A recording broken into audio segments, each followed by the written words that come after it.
But सही है। Lastly बस मेरे को एक चीज़ डिस्कस करनी, तो अभी जीएसटी में आप एक एक्सपर्ट हो, ठीक है।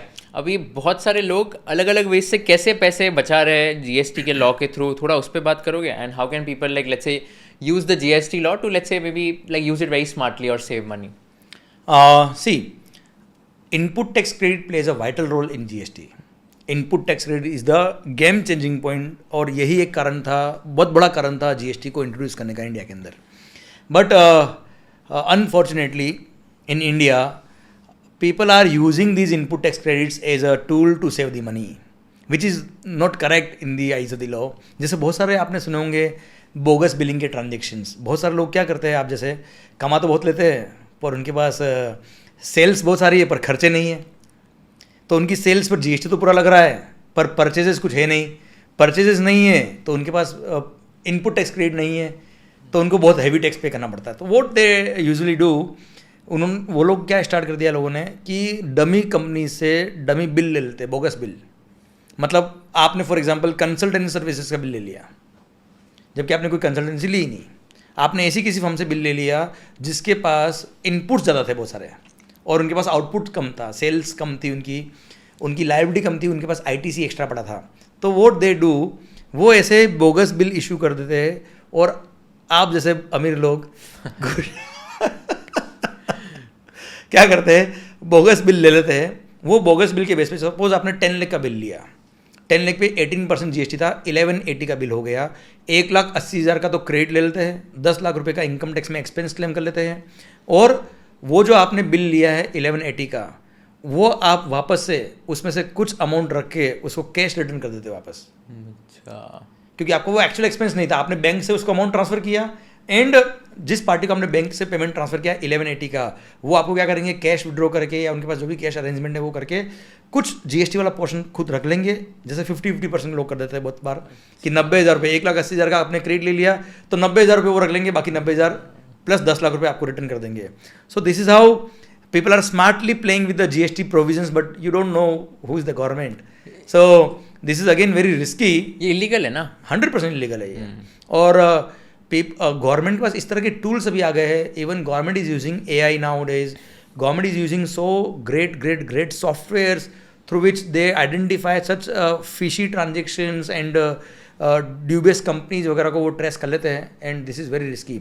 सेकेंड थिंग, पीपल स्मार्टली क्या करते हैं, मोबाइल फ़ोन परचेज़ किया, घर के लिए एसी परचेज़ किया, आपके किसी कज़िन को मोबाइल चाहिए और आपकी जीएसटी फर्म है, तो लोग क्या करते हैं, वो कज़िन आपको बोलता है भाई 1 लाख का मोबाइल है, इस पे जीएसटी लग रहा है, कम से कम वो जीएसटी का फ़ायदा मिल जाएगा, तेरी फर्म के अंदर बिल ले ले तू, मैं तेरे को पेमेंट कर दूंगा.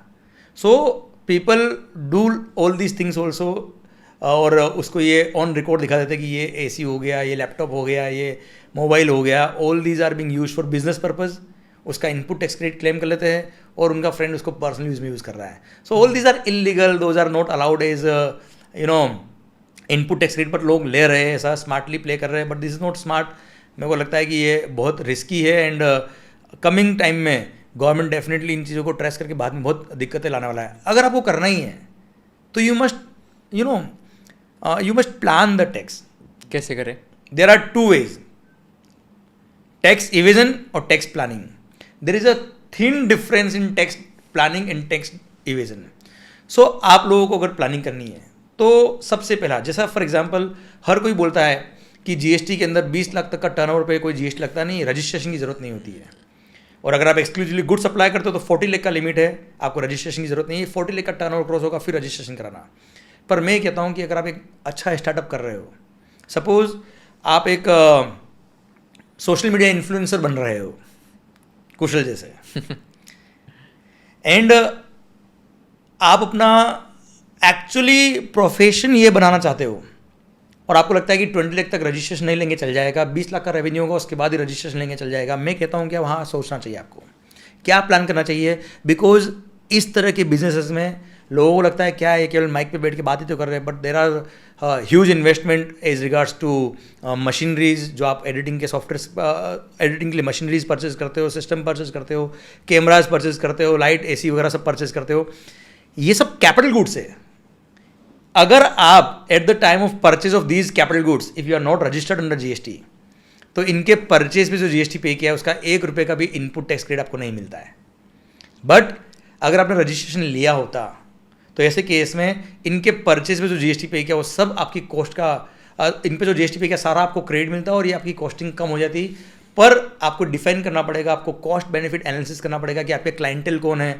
अगर आप जीएसटी में रजिस्ट्रेशन करा भी लेते हो तो आपका डे 1 से सपोज आपका टर्नओवर ही नहीं यार, आपने रजिस्ट्रेशन करा लिया voluntarily, you become taxable person, आपने रजिस्ट्रेशन करा लिया इसलिए, तो फर्स्ट बिल जो आपका होगा भले वो 10,000 का होगा उस पर भी जीएसटी लगाना पड़ेगा। तो अगर आपको आइडेंटिफाई करना पड़ेगा कि आपके क्लाइंट कौन है, आपका क्लाइंटेल अगर जीएसटी में रजिस्टर्ड है जिसको इनपुट टैक्स क्रेडिट मिलती है तो आप उसको 10,000 का बिल लिखो विदाउट जीएसटी का अगर आप रजिस्टर्ड नहीं हो तो, या आप 10,000 प्लस जीएसटी का बिल लिखो अगर आप जीएसटी में रजिस्टर्ड हो तो उस क्लाइंट को कोई फर्क नहीं पड़ता क्योंकि जो जीएसटी आप लगा रहे हो उसको क्रेडिट उसको मिलने वाला है। तो अगर आपने रजिस्ट्रेशन करा लिया होता तो एटलीस्ट आपका जो परचेज का कॉस्ट था वो कितना रिड्यूस हो जाता, क्योंकि अगर आपका टर्नओवर क्रॉस हो गया उसके बाद अगर आप रजिस्ट्रेशन करा भी लेंगे तो उस दिन जब रजिस्ट्रेशन आप लेते हो, जब आप टैक्सेबल पर्सन बने, उस दिन का जो इनपुट होता है उसके स्टॉक का क्रेडिट मिलता है, कैपिटल गुड्स का क्रेडिट नहीं मिलता है। सेकेंड थिंग, ये एक मैंने एग्जाम्पल दिया रजिस्ट्रेशन के लिए। एक और जीएसटी में होता है कंपोजिशन स्कीम जिसमें you need to pay tax just at the rate of 1% in case if you are supplying the goods. अगर आप सर्विस सप्लायर हो तो 50 लाख के टर्नओवर पे आपको केवल 6% टैक्स पे करना होता है, पर कंडीशन अगेन क्या है, आपको कोई क्रेडिट नहीं मिलने वाला है। तो again you need to analyse कि आपका कॉस्ट बेनिफिट एनालिसिस आपको करना पड़ेगा, सीबीए करना पड़ेगा, कॉस्ट बेनिफिट एनालिसिस, कि अगर आप रेगुलर स्कीम में जाते हो और पूरा टैक्स पे करते हो इंस्टेड ऑफ कंपोजिशन टैक्स तो आपका टैक्स का लायबिलिटी कितना आता है, आपका इनपुट टैक्स क्रेडिट कितना है, आपका क्लाइंटेल कौन है। अगर आपके क्लाइंट को पूरा क्रेडिट मिलने वाला है तो I will always suggest don't go for composition scheme, go for regular scheme only, so that आपको पूरा इनपुट टैक्स क्रेडिट का बेनिफिट मिलेगा और उस क्रेडिट को आप आगे पास ऑन कर पाओगे, आपकी कॉस्टिंग कम हो जाएगी।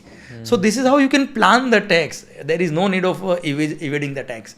सो there are some ways to plan the tax smartly and usually people say that chartered accountants are there to reduce the tax. We are not there to reduce the tax, we are there to save the tax. Wow, क्या बात है। We are not there for reducing the tax, we are there for saving the tax. Yes. बहुत बढ़िया statement है। मज़ा आ गया sir आपसे बात करके, इतनी पुरानी यादें मेरी ताज़ा हो गई, right from my CA days to my IDT days studying under you and even मेरे preparatory leave. Last question which I ask all my guests, this is a tricky one. If you were in the shoes of Kushal Lodha and if you were interviewing Mr. Yashwant Mangal, what is one question you would like to ask him towards the end? Oh, it means you want me to question myself. Correct. आसान भाषा में आपको क्या पूछोगे? Actually मैंने मेरा question change कर देना चाहिए, ऐसे ही बोल देना चाहिए इतना if you were in the shoes of ये वो इतना कर दिया। नहीं, पहले तो मैंने समझा इंग्लिश में तूने क्या बोला है।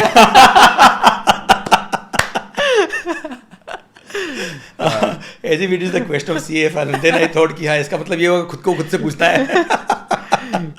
सो मेरे को लगता है कि this is tricky for the interviewer. मेरे को ऐसा लगता है कि